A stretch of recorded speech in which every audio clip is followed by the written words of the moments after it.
সকল প্ৰতিবাৰৰ দৰে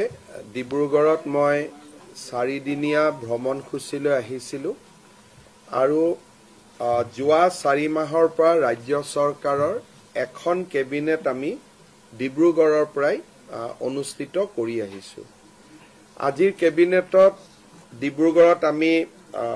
6 জন মন্ত্ৰী আছিলো আৰু বাকি সকল মন্ত্ৰী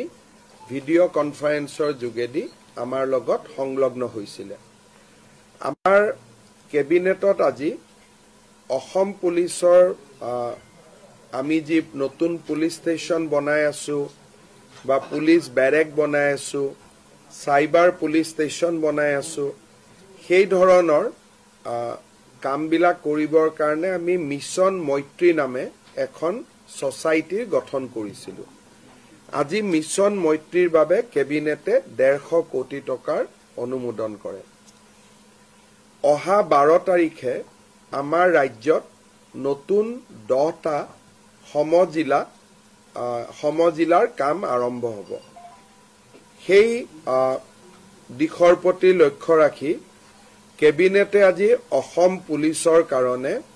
সমজিলা আৰক্ষী অধীক্ষকৰ বাবে 10টা পোষ্ট ক্ৰিয়েট কৰাৰ কাৰণে মঞ্জুৰি কৰে। অহা 12 আগষ্টত 10খন সমজিলাৰ উদ্বোধন হ'ব। কেবিনেটে 10খন জিলাত কোন কোন মন্ত্ৰী যাব উদ্বোধন কৰিবৰ বাবে তাৰ নিৰ্ধাৰণ কৰে। বকো 6 গাঁও সমজিলা উদ্বোধন কৰিবৰ বাবে মন্ত্ৰী জয়ন্ত মল্ল বৰুৱা যাব। পলাশবাড়ী সমজিলা উদ্বোধনৰ বাবে মন্ত্ৰী চন্দ্ৰমোহন পাটোৱাৰী যাব। ৰাঙাপাৰা সমজিলা উদ্বোধনৰ বাবে মন্ত্ৰী পীযুষ হাজৰিকা যাব। বৰছলা সমজিলাৰ বাবে অশোক সিংঘাল যাব। মৰিয়নি সমজিলা উদ্বোধন শ্ৰীমতী অজন্তা নেওগে কৰিব। তিয়ক সমজিলাৰ উদ্বোধন মন্ত্ৰী অতুল বৰা ডাঙৰীয়াই কৰিব। মাকুম সমজিলাৰ উদ্বোধন বিমল বৰা ডাঙৰীয়াই কৰিব। ডিগবৈ ৰূপেশ গোৱালা ডাঙৰীয়া, ধলাই কৃষ্ণেন্দু পাল আৰু দুধনৈ ৰঞ্জিত কুমাৰ দাস ডাঙৰীয়াই 12 তাৰিখে উদ্বোধন কৰিব। আজি আমাৰ ৰাজ্যৰ শিক্ষা খণ্ডৰ বাবে বিশ্ব বেংকৰ পৰা আমি 2750 কোটি টকা ঋণ লবৰ বাবে সিদ্ধান্ত লৈছো। এই ঋণ 90% ভাৰত চৰকাৰে উভতাই দিব, অৰ্থাৎ ৰাজ্য চৰকাৰে উভতাই দিব লাগিব মাত্ৰ 275 কোটি টকা। টোটেল লোন হ'ব 2750 কোটি টকা আৰু 90% লোন ভাৰত চৰকাৰে উভতাই দিব, ৰাজ্য চৰকাৰে উভতাই দিব নালাগে। এই 2750 কোটি টকা ঋণেৰে আমি শিক্ষকসকলক বিজ্ঞান অংকৰ ওপৰত ট্ৰেইনিং কৰা, হেডমাষ্টাৰ প্ৰিন্সিপালসকলক মেনেজমেণ্ট ট্ৰেইনিং দিয়া, সায়েন্স এণ্ড টেকনলজিৰ ওপৰত কাম কৰা আৰু ড্ৰপ আউট ৰোধ কৰাৰ বাবে এই পুঁজি ব্যয় কৰা হ'ব।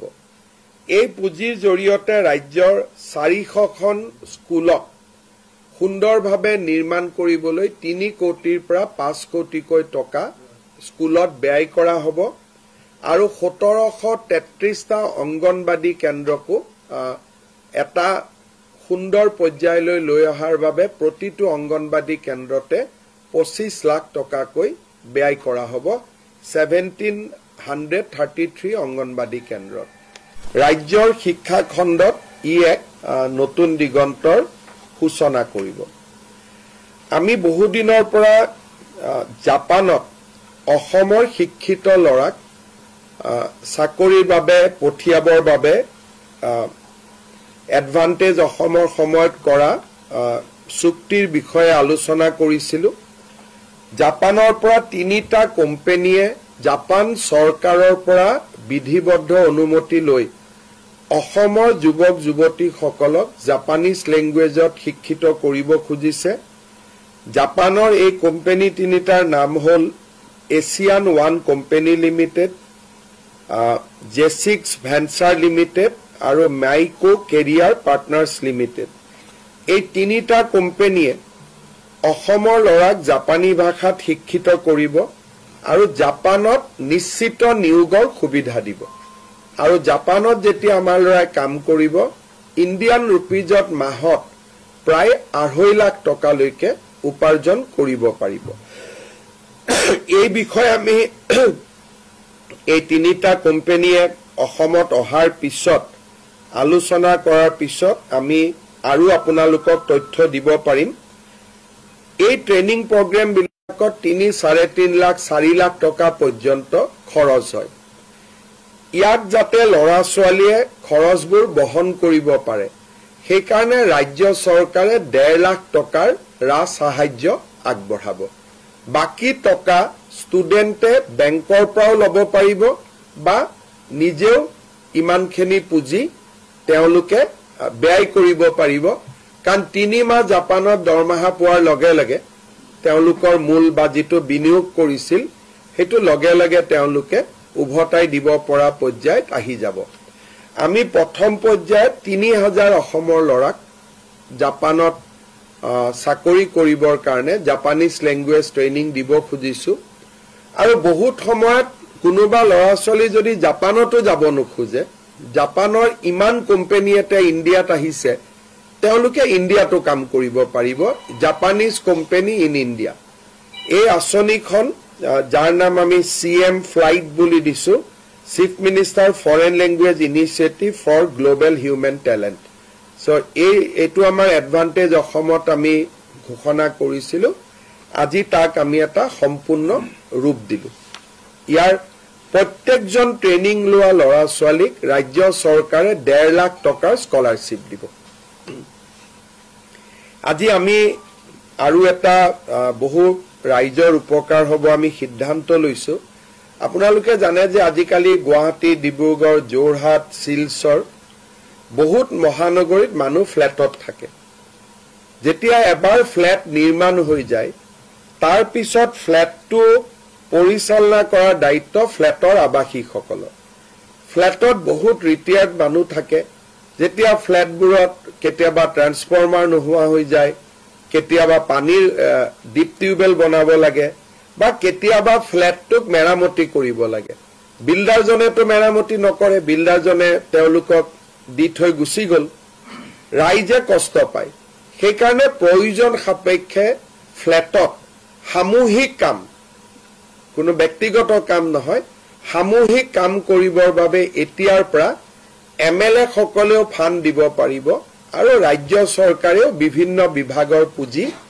প্ৰয়োজন অনুসৰি দিব পাৰিব আনটাইড ফান্ডে হওক বা আন মিউনিসিপালিটিয়ে বিচাৰে কিবা ফান্ড দিব বিচাৰে তেওঁলোকে এতিয়াৰ পৰা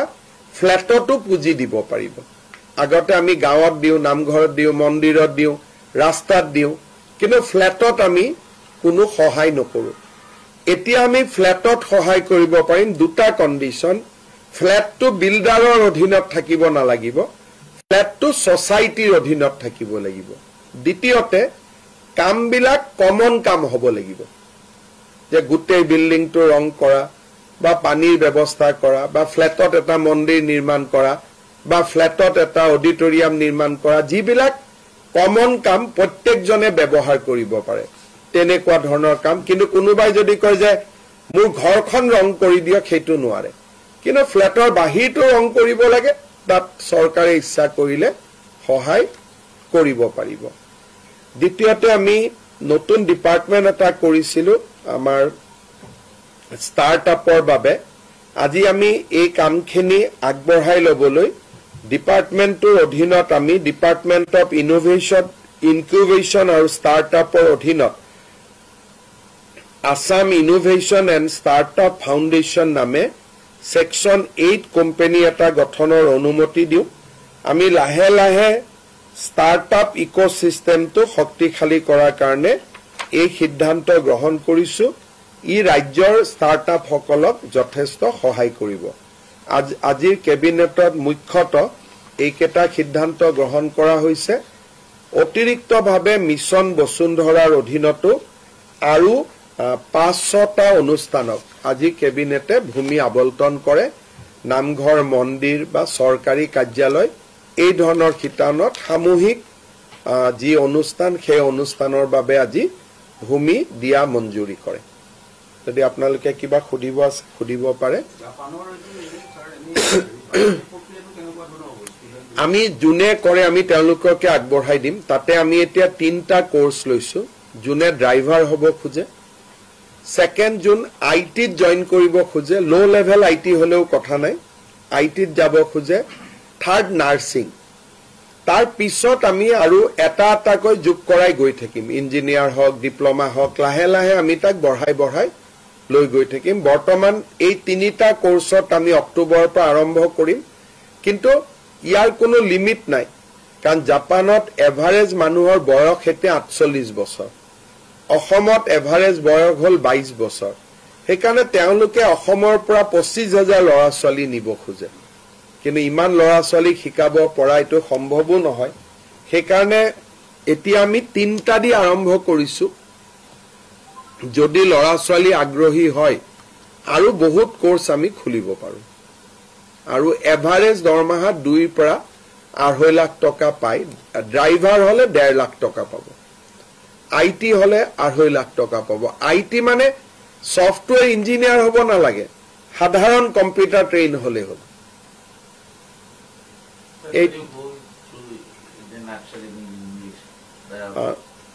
বহুত দীঘলীয়া হৈ যাব বাবা Today Assam cabinet had a meeting in Dibrugarh we have approved various schemes today right from incentivizing learning of Japanese language there will be a confirmed job in Japan and we will provide 1.5 lakh subsidy to the students who will undergone through the Japanese language learning process. We have also today authorized formation of a new Section 8 company for the benefit of startups which will be known as the Assam Innovation and Startup Foundation. Today, Cabinet has also approved a World Bank projects for supporting of our school education at a cost of 2,700 crore. Cabinet has also approved 10 new core districts for administrative to increase efficiency in the functioning of our administration. Sir, recently you have stated in Gorukiti that in the next 10 years, the Assamese people in Assam will be in minority if things do not change. So what is your take on this? It is not my take, this is just a census result. Today, as per 2011 census, in Assam 34% population is minority. So if you remove 3% indigenous Assamese Muslim, then 31% is the Muslim who migrated to Assam. And if you projected that on the basis of 2021, 31 and 41, you come to a almost 50-50 position. So there is no my take. I am just stating you what is the statistical census report. Eviction to Ujonite hobo Uriam Ghat to Ujonite pore.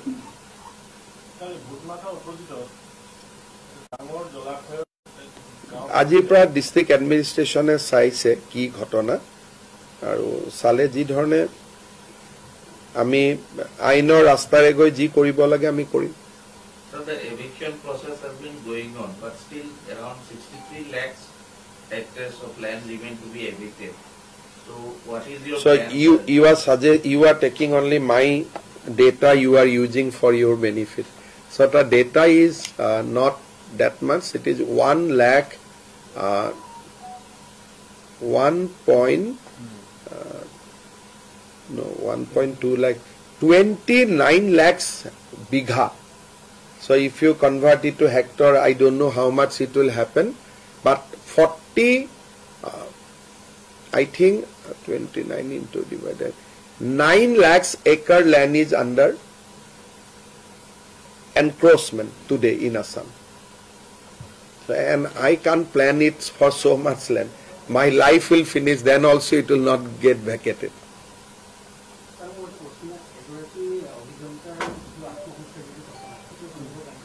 আমি তদন্ত কৰি আছো আৰু ঘটনাটো চাব খুজিছো যে কি হৈছিল আমি বিল্ডিংটো চাব পঠাইছো ইঞ্জিনিয়াৰক যে আসলতে কাম কৰিছিল নে কাম কাৰণ এই বিল্ডিংটো দেখা বিল্ডিং গতিকে তাতে কাম কৰাৰ বিল আছিল কাম নকৰাৰ বিল আছিল সেইকাৰণে আজি অভিযন্তাৰ টিম সকল গৈছে বিল্ডিংটো চাবৰ কাৰণে কাৰণ বিল্ডিংটো যিমান কাম হৈছে সিমানেই বিল পাব গতিকে বিল্ডিংটোৰ কামটোৰ এছেছমেন্ট কৰিলে আমি প্ৰমাণ কৰিব পাৰিম বাকি ইঞ্জিনিয়াৰ আৰু এছডিও জনক এৰেষ্ট কৰিছে পুলিচ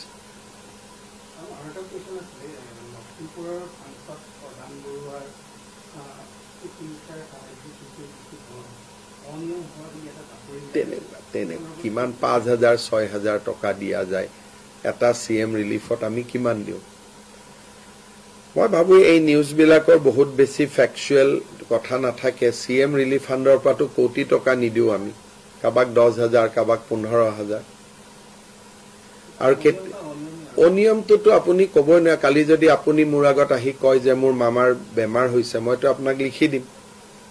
গতিকে এইবিলাক কথা কিমানখিনি আমি 1 লাখ মান চেক দিছো কবাত একজন দুজনে আমাকো কান্দি লৈ যায় বেমাৰ বুলি কয় পেটৰ বিষ বুলি কয় পিছত পেটৰ বিষ নহয় সাৰ্টিফিকেট এখন ডক্টৰে আনি দিয়ে এইটো ডক্টৰৰ সাৰ্টিফিকেটখনো থাকে গতিকে এইবিলাক কথাত ইমান চাব গলে সৰকাৰখনে খালি ইনকুৱাৰি কৰি থাকোতে 5 বছৰ সময় পাৰ হৈ যাব গতিকে কিবা স্পেসিফিক কথা থাকিলে ইনকুৱাৰি কৰা ভাল কিন্তু এনে আৰু প্ৰধান বৰুৱাৰ নামতে ইমান অপজক এটা জাপি দিয়াটো কিমান গুৰুত্বপূৰ্ণ হ'ব এজন 25 বছৰ ৰাজনীতি কৰা ব্যক্তি এজনক আপুনি এটা শব্দতে তেনেকে কৈ দিয়াটো কিমান উচিত হ'ব এটা আপুনিয়ে বিবেচনা কৰিব কাৰণ প্ৰধান বৰুৱাৰ ট্ৰেক ৰেকৰ্ডটো মই আজিলৈকে কোনো ধৰণৰটো খেলি মেলি মই শুনাও নাই তো জীৱনৰ প্ৰথমবাৰে আপোনাৰ মুখত শুনিছো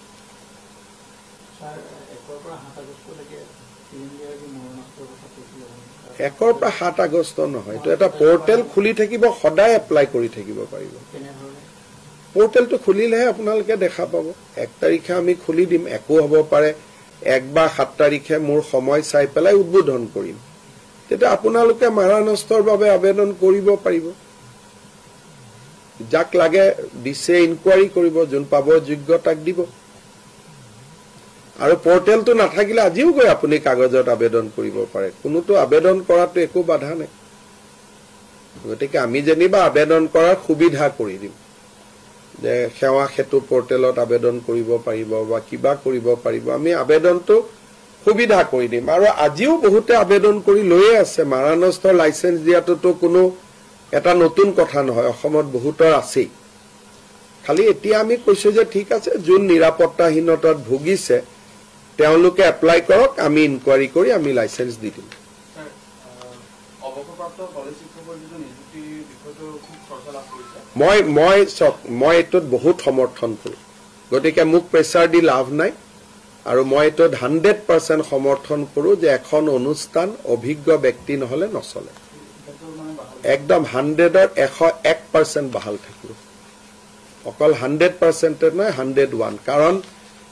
কোনোবাই যদি অভিজ্ঞতাক অমান্য কৰে এই পৃথিৱীখন নচলে অভিজ্ঞ লাগিবই গতিকে ইয়াতে মোৰ ওপৰত প্ৰেছাৰ আনিও লাভ নাই